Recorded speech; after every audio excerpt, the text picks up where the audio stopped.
चंद्र प्रकाश लोधी जी,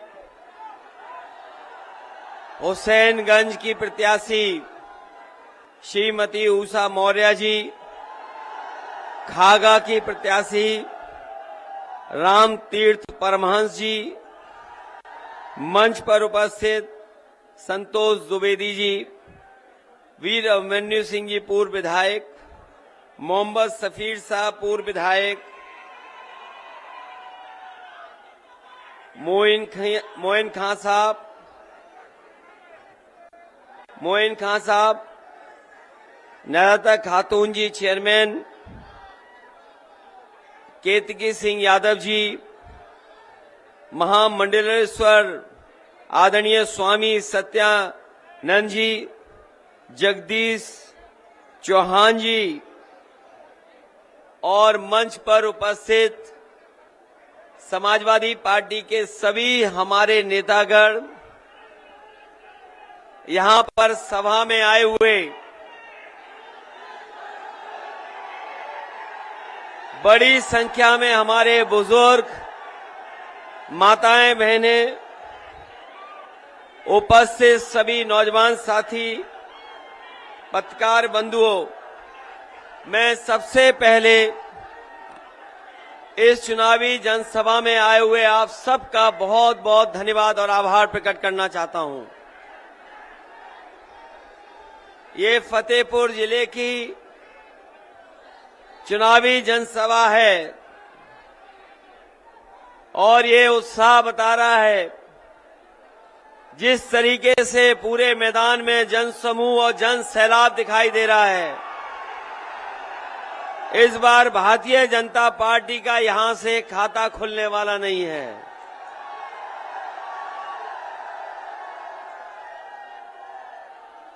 ये उत्साह कम नहीं हो रहा है और जिस समय इतना जन समर्थन समाजवादी पार्टी के पक्ष में होगा तो भारतीय जनता पार्टी के लोग अपना देखेंगे कि फतेहपुर में भी शून्य हो गया है।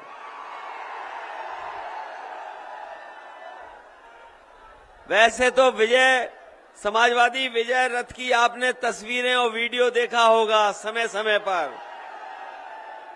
मुझे दुख है इस बात का कि मैं आपके बीच में नहीं चला पाया। समाजवादी विजय रथ क्योंकि समय नहीं मिला और समय मिला होता तो समाजवादी विजय रथ से आपके बीच में आने का मौका मिलता। लेकिन जो खबरें मिल रही हैं, फतेहपुर की जनता ने समाजवादियों को विजय करने का फैसला ले लिया है। ये समीकरण, ये जो समाजवादियों ने समीकरण बनाया है, आज हर वर्ग के लोग और खासकर किसान समाजवादियों की ओर देख रहा है। कोई वर्ग नहीं बचा जो आज समाजवादियों की मदद करना ना चाहता हो। आज हर वर्ग के लोग मदद करने के लिए आगे आ गए हैं। इसलिए मैं कह सकता हूं, जो लोग कहते थे, आपने उनका सुना होगा कि गर्मी निकाल देंगे। आपने सुना कि नहीं सुना? लोग कहते थे गर्मी निकाल देंगे, लेकिन जब से पहले चरण का वोट पड़ा है, उनके कार्यकर्ता नेता ठंडे पड़ गए हैं और दूसरे चरण का वोट जो पड़ा है उससे भारतीय जनता पार्टी के नेता कार्यकर्ता सुन्न पड़ गए हैं। और जिस समय इस चरण में वोट पड़ेगा, भारतीय जनता पार्टी के लोग शून्य हो जाएंगे।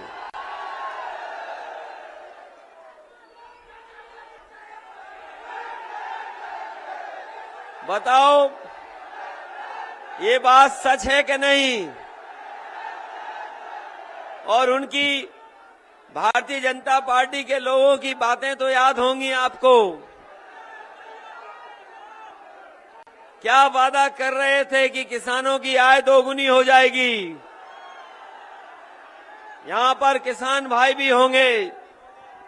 बताओ किसान भाइयों, 5 साल में कितने किसानों की आय दोगुनी हो गई। अगर किसी पैदावार की खरीद की हो सरकार ने तो बताओ।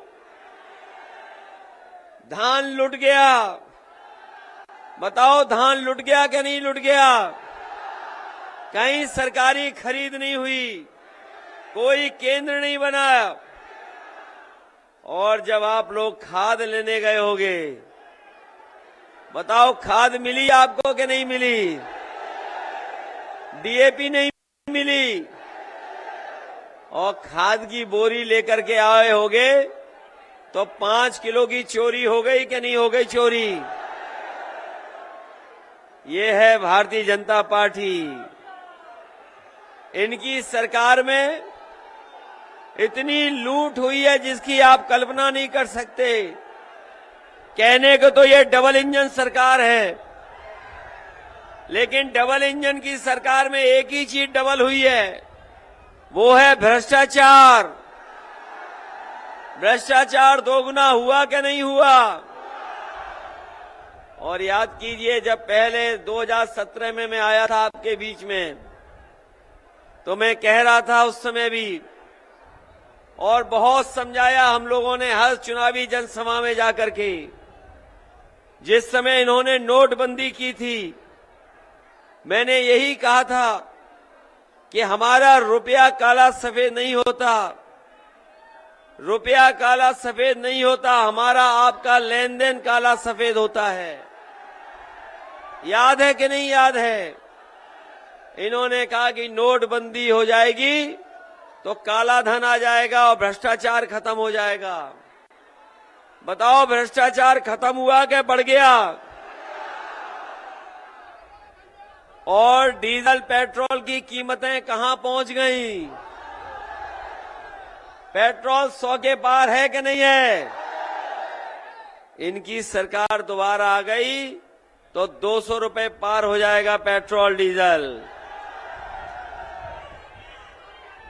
जिस समय चुनाव शुरू हुआ, बीजेपी के लोग घर घर जाके प्रचार करना चाहते थे, डोर टू डोर कैंपेन कर रहे थे।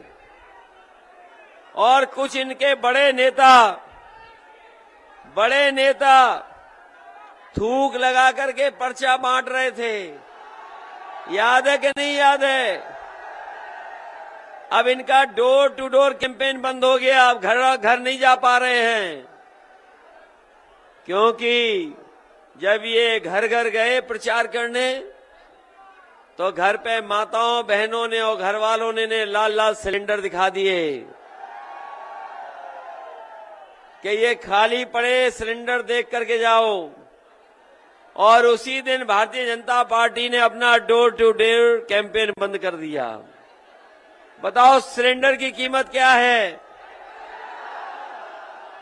और सरसों का तेल खरीदा, कितना महंगा खरीदना पड़ रहा है। इन बीजेपी के नेताओं के भाषण सुनना, इनके जो भाषण दिए जा रहे हैं, अगर छोटे नेता को सुनोगे तो छोटा झूठ बोल रहे हैं, बड़े नेता हैं तो बड़ा झूठ बोल रहे हैं, और जो सबसे बड़े नेता हैं वो सबसे बड़ा झूठ बोल रहे हैं। बताओ झूठी पार्टी है कि नहीं बीजेपी। हमारे किसानों को बताया कि किसानों की आय दोगुनी हो जाएगी। आय दोगुनी नहीं हुई। नौजवानों को कहा कि नौकरी मिल जाएगी। बताओ नौकरी मिली आपको। वैसे तो विज्ञापन दिल्ली में, लखनऊ में बड़े बड़े लगे हैं, और लगे विज्ञापनों में ये बताया जा रहा है कि लाखों नौजवानों को नौकरी मिल गई। हमें फतेहपुर वालों बताओ कितनों को नौकरी मिल गई। बाबा मुख्यमंत्री ने किसी को नौकरी नहीं दी। और इधर आपने स्टेडियम में देखा होगा, बाबा मुख्यमंत्री लैपटॉप बांट रहे थे,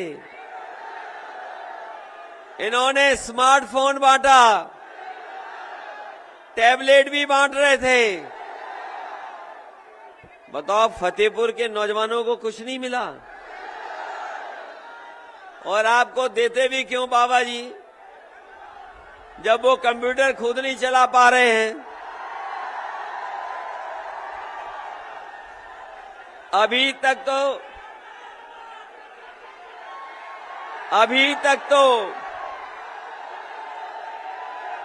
हमें ये जानकारी थी कि कंप्यूटर और लैपटॉप नहीं चला पाते हैं, लेकिन अब सूचना मिली है वो स्मार्टफोन भी नहीं चला पा रहे हैं, इसीलिए आपको स्मार्टफोन नहीं दिया। स्मार्टफोन नहीं दिया आपको। और अगर समाजवादियों ने जब दिया था, जिस समय समाजवादियों ने दिया था लैपटॉप, और जिसके घर में भी होगा वो आज भी चल रहा होगा, आज भी बंद नहीं हुआ होगा। इसलिए हम आपसे अपील करने आए, निवेदन करने आए हैं। ये बीजेपी के लोग हमारे बाबा साहब का दिया हुआ संविधान, उसको भी खत्म करना चाहते हैं। जहां ये संविधान को खत्म करना चाहते हैं, वहीं ये चुनाव लोकतंत्र को बचाने का भी है। और मैं समझता हूं फतेहपुर के लोगों ने वो कहावत तो सुनी होगी, एक बहुत पुरानी कहावत सुनी होगी फतेहपुर के लोगों ने, न रहेगा बांस और न बजेगी बांसुरी। ये सुना है कि नहीं सुना है? बताओ, बाबा साहब का दिया हुआ संविधान और संविधान से मिलने वाला हमें हक और सम्मान, हमारा हक और सम्मान, आरक्षण ये छीन रही सरकार के नहीं छीन रही, और बड़ी साजिश करके छीन रही है कि एक एक करके सब चीजें बेची जा रही हैं। जो भी चीज है उसको बेच दे रही सरकार, सब प्राइवेट कर दे रही है, आउटसोर्स कर दे रही है।